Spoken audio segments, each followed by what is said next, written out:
ನಾನು ಸುರೇಶ್ ಅವರಿಗೆ ಮೊದಲೇ ಬಾರಿ ಏನು ಭೇಟಿ ಮಾಡ್ತಿಲ್ಲ. ಬೆಂಗಳೂರಲ್ಲಿ ನಾನು ಕ್ವಾರ್ಟರ್ಸಲ್ಲಿ ಇದ್ರೆ ಅವ್ರು ಬರ್ತಾರೆ, ಅವ್ರು ಯಾವಾಗ ಇಲ್ಲಿದ್ರೆ ಅವ್ರ ಮನೆಗೆ ಬಂದು ಭೇಟಿ ಮಾಡೋದು ನಾವು ಇಬ್ಬರದು ಸಹಜ. ತಿಂಗಳಿಗೆ 4 ಸತಿ ಭೇಟಿ ಮಾಡ್ತೀವಿ ನಾವು. ಎಷ್ಟು? ತಿಂಗಳಿಗೆ 4 ಸತಿ. ನೀವು ನೋಡಿರ್ಬೋದು ಭಾಳ ಸತಿ. ಅವ್ರು ನನ್ನ ಫೋನ್ ಮಾಡ್ತಾರೆ, ಅವ್ರು ಕ್ವಾರ್ಟರ್ಸಲ್ಲಿ ಇದ್ರೆ ಕ್ವಾರ್ಟರ್ಸ್ಗೆ ಬರ್ತಾರೆ, ಇಲ್ಲ ನಾನು ಇವ್ರ ಮನೇಲಿದ್ರೆ ನಾನು ಬರ್ತೀನಿ. ಅದು ಮಾಮೂಲಿ. ನಮ್ದು ಇಬ್ಬರು ಸ್ನೇಹಿತ ಇವತ್ತಿಂದ ಇಲ್ಲ, ಭಾಳ ವರ್ಷದಿಂದ ಇರೋದು ನಾವು. ಏನು ಚರ್ಚೆ ಇಲ್ಲ ಸರ್, ನಾವು ಇಬ್ಬರು ಸ್ನೇಹಿತರು. ಪರಿಷತ್ ಎಲೆಕ್ಷನ್ ಬೇರೆ ನಡೀತಾ ಇದೆ ಸರ್.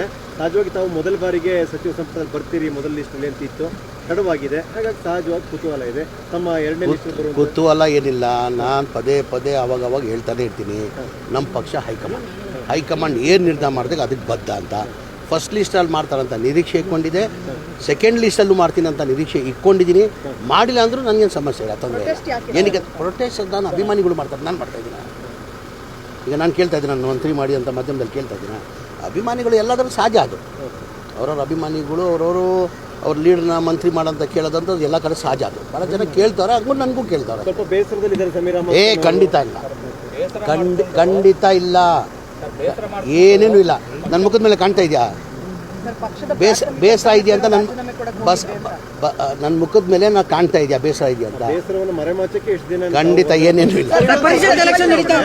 ಅಡ್ಡ ಮತದಾನದ ಆತಂಕ ಕೂಡ ಇದೆ ಅನ್ನುವಂಥದ್ದು 5ನೇ ಅಭ್ಯರ್ಥಿಗೆ ಇಲ್ಲ, ಆ ಥರ ಏನಿಲ್ಲ. ನಾವು ನೆನ್ನೆ CLP ಮೀಟಿಂಗು ನಾನು ಹೋಗಿದ್ದೆ. 140 ಜನ ನಾವು ಒಗ್ಗಟ್ಟಾಗಿದ್ದೀವಿ. ನಾವು 28 ಹಾಕೊಂಡ್ರು 5 ಅಭ್ಯರ್ಥಿನೂ ಗೆಲ್ತಾರೆ. ನಮ್ಗೆ ಅಡಿಷ್ನಲ್ ಏನು ಓಡಬೇಕಾಗಿಲ್ಲ. ಅಡಿಷ್ನಲ್ ಏನು ನಾವು 140 ಇದ್ದೀವಿ. ನಾವು 140ಗೂ 28 ಹಾಕೊಂಡ್ರು ನಾವು ಎಲ್ಲ 5 ಅಭ್ಯರ್ಥಿ ನಾವು ಗೆಲ್ತೀವಿ. ನಮಗೇನು ಸಮಸ್ಯೆ ತೊಂದರೆ ಇಲ್ಲ. ಯಾರು ಹೇಳಿದ್ರು ನಿಮಗೆ ಹೈಕಮಾಂಡಲ್ಲಿ ಕ್ಲೋಸ್ ಇದ್ವಿ ಅಂತ?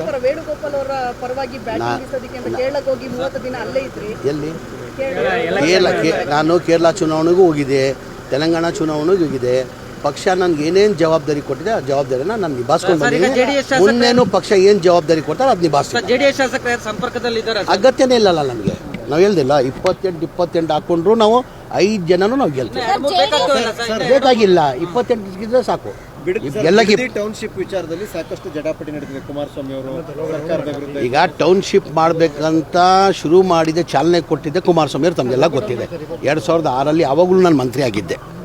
ಇದು ಚಾಲನೆ ಕೊಟ್ಟಿದ್ಯಾರು? ಕುಮಾರಸ್ವಾಮಿ ತಾನೆ. ಈ ಟೌನ್ಶಿಪ್ ಆಗಬೇಕು ಬಿಡದಿಲ್ಲ ಅಂತ ಶುರು ಮಾಡಿದ್ದು ಚಾಲನೆ ಕೊಟ್ಟಿದ್ದೆ ಕುಮಾರಸ್ವಾಮಿ ಅವರು. ಅವ್ರ ಟೈಮಲ್ಲೇ ತಾನೆ 2000 ಮಾಡ್ತಾ ಇದ್ದಾರೆ ಸರ್. ಈ ವಿರೋಧ ಅಂದರೆ ಅವ್ರು ಸಹಿಸ್ಕೊಳಕ್ಕಾಗ್ತಾಯಿಲ್ಲ. ಒಳ್ಳೆ ಕೆಲಸ ಆಗ್ತಾಯಿದೆ, ಸಹಿಸ್ಕೊಳಕ್ಕಾಗ್ತಾಯಿಲ್ಲ.